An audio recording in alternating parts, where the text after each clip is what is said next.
बच्चों, how are you? I hope you are all doing very well. And चलिए अभी हमें पढ़ना है एसएसटी का chapter number 4 weather and climate, और ये है न्यू लर्न वेल की सोशल स्टडीज़ क्लास 5th की। लेकिन आगे बढ़ने से पहले आपसे वही कह रही हूँ कि प्लीज़ चैनल को सब्सक्राइब कर लेना। जो पहली बार देख रहे हैं वो ज़रूर से कर लेना, और जो पहले से सब्सक्राइब है वो चैनल को प्लीज़ शेयर करना। एंड इंस्टा और एफबी पेजेस के लिंक्स आपको डिस्क्रिप्शन में मिल जाएंगे। और आई कार्ड और प्लेलिस्ट वगैरह आप चेक कर लिया करो बेटा। मैं कोशिश करती हूँ कि हर वीडियो में आई कार्ड वगैरह लगा दूँ। लास्ट में भी जब वीडियो ख़त्म होता है वहाँ पे भी एंड स्क्रीन पे भी मैं काफ़ी सारी वीडियोस लगा देती हूँ, वीडियो से रिलेटेड या और भी, ताकि जो पुरानी हो गई हैं उसमें, ठीक है, तो आप देख लेना। और ये टाइम भी कट जाएगा बेटा, लेकिन पढ़ाई तो पूरे टाइम ही करते रहनी है, तो इसी तरीके से आगे बढ़ते रहेंगे, पढ़ते रहेंगे। और फिर से एक बार कह रही सब्सक्राइब करना मत भूलना। तो चलो आ जाओ ये वाला चैप्टर की।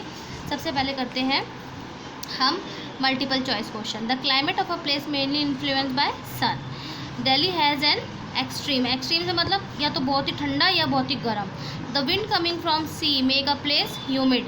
सागर के पास वाली जगहों की कैसी ह्यूमिडिटी वाली जगह होती है, ठीक है। इसके बाद the amount of moisture present in air is called humidity. Extremely cold zone earth कौन सी है? फ्रीजिड जोन है, ठीक है।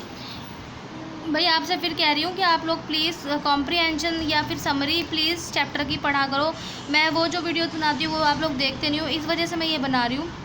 लेकिन कई बार मुझे बच्चे कहते थे कि मैडम आपने चैप्टर समझाया नहीं है, आप प्लीज़ समझा करो। लेकिन मैं आप बनाऊँगी तभी जब आप लोग कमेंट में बोलोगे, क्योंकि आप देखते नहीं हो या फिर मेरी मेहनत का फ़ायदा क्या हो, बताओ हैं। अच्छा, अब मैचिंग पे आते हैं। Bengaluru and Chennai same latitude पे है। Mumbai and Chennai very humid है। आप सुनते होगे ना, मुंबई में तो स्वेटर की ज़रूरत ही नहीं पड़ती।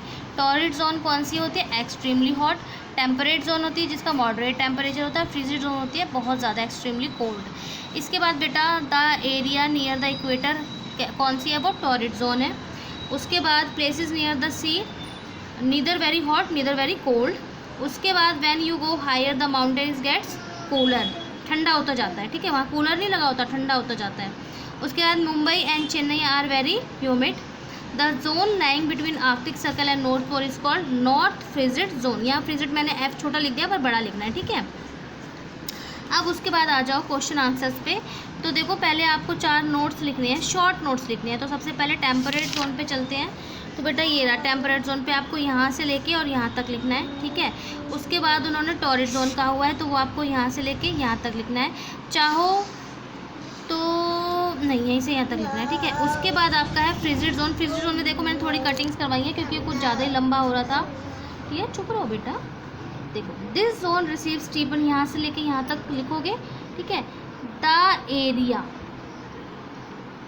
बिटवीन, ये विच लाइज हटा देना। The area between the Arctic circle and the north pole, फिर ये इंदा विंदा मत लिखना, जहाँ जहाँ मैंने अंडरलाइन किया वो लिखना। Is called frigid zone. And the area between the Antarctic circle and south pole is called south frigid zone. The frigid zone is extremely cold throughout the year, ठीक है। बीच बीच में मैंने कटिंग करवाई है थोड़ा शॉर्ट करने के लिए। इसके बाद सॉरी छींक आ गई थी मुझे। कूलिंग इफेक्ट ऑफ द सी में बेटा the height of a place is called the latitude. यहाँ से लेके आपको यहाँ तक लिखना है, ठीक है। यह आपका 4th वाले का है, कूलिंग इफेक्ट ऑफ द सी। इसका मतलब कि जितना हम समुद्र तल से ऊपर होते हैं उतने हम ठंडी जगह में होते हैं, ठीक है। जैसे माउंटेन होते हैं ना ऊंचे।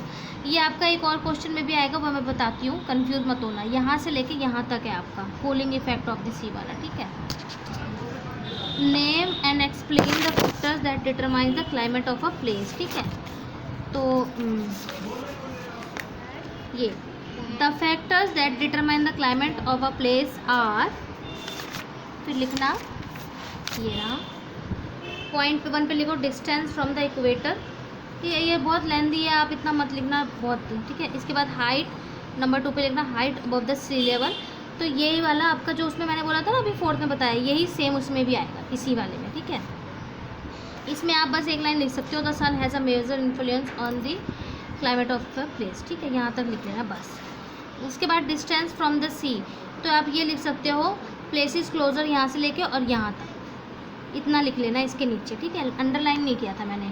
इसके बाद distance, direction of the wind, तो आप ये लिख देना wind influence the weather of a place depending on the place of their origin, यहाँ तक, ठीक है। इसके बाद एक और फैक्टर है, हाँ, ह्यूमिडिटी है। फिर आपका ये फैक्टर है ह्यूमिडिटी, तो आप इसका कर दोगे इसमें भी आप ये लिख सकते हो द अमाउंट ऑफ मॉइस्चर से लेके यहाँ तक, ठीक है। ये तो हो गया आपका। अब आप देखो answer number how does the humidity affect the climate of a place. तो ये देखो बेटा यहाँ पे आएगा, ये थर्ड का आंसर है। एक मिनट रुको।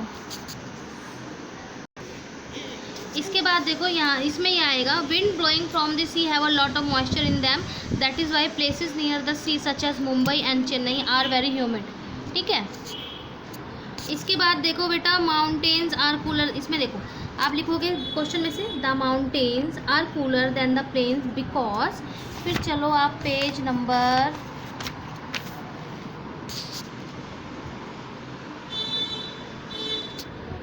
ये वाला, the height of a place about the sea level is called altitude. इसमें नहीं, यहाँ से लिखना the higher we go the cooler it gets, places located higher latitude are cooler than the located at lower altitude, ठीक है। यहाँ से लेके यहाँ तक बिकॉज के बाद।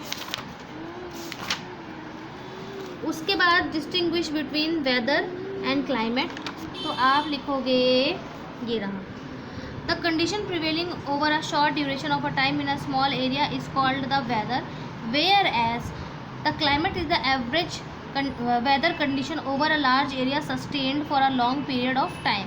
यहाँ पे वेयर एज लगाना और यहाँ पे दा लगाना है, ठीक है।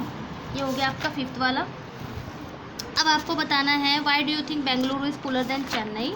तो ये रहा इसका आंसर बेटा, यहाँ से लिखना पेज नंबर 19 पे बेंगलुरु से लेके और यहाँ तक। Bengaluru and Chennai are almost on the same latitude, but मतलब लैटिट्यूड तो सेम है लेकिन ऑल्टीट्यूड अलग है। Bengaluru is much cooler than Chennai because it is इतना अबव, ठीक है, 3100 फीट अबव है सी लेवल से, where while Chennai is located almost as the sea level. वो बिल्कुल सी लेवल पे ही है और वो सी लेवल से इतना ऊंचा है। तो बेटा यहाँ पे चैप्टर ख़त्म। आई होप आपको चैप्टर समझ में, मतलब चैप्टर तो पता नहीं समझोगे कैसे मुझे नहीं पता, लेकिन क्वेश्चन आंसर्स कैसे करने हैं और एक्सरसाइज कैसे करनी है वो समझ में आ गई होगी। इसके अलावा वैसे एक्सरसाइज आपको करनी चाहिए लेकिन मैंने करवा दी, पहले आप खुद से ही करना फिर इसमें देखना, ठीक है। और जो एक्स्ट्रा एक्टिविटीज़ होती हैं वो आप कर लिया करो। और till then take care, God bless all my बच्चास and God bless all my subscribers, bye all of you.